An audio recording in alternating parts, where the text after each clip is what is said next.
മുഖ്യമന്ത്രിയുടെ വീട് സ്ഥിതി ചെയ്യുന്ന വേങ്ങാട് പഞ്ചായത്തിലെ 12ാം വാർഡിലാണ് താലയമ്മയുടെയും വീട്.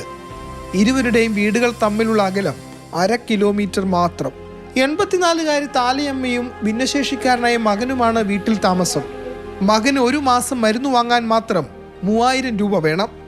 ഇരുവർക്കും മാസം 1600 രൂപ വീതം പെൻഷൻ ലഭിക്കുമായിരുന്നു. 6 മാസമായി തുക മുടങ്ങിയതോടെ മരുന്ന് വാങ്ങാൻ പോലും നിവൃത്തിയില്ലാതായി.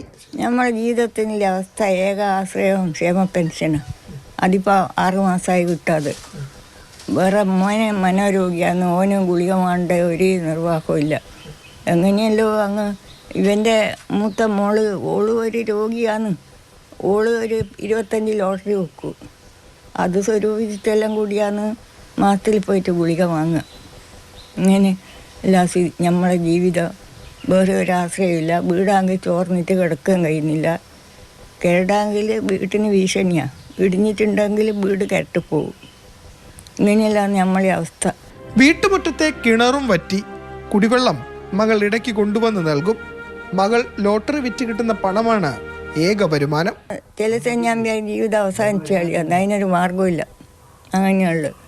ഞാനങ്ങ് പോയി കഴിഞ്ഞ് ഇതിനെ നോക്കുന്ന ഒരാൾ വേണ്ടേ?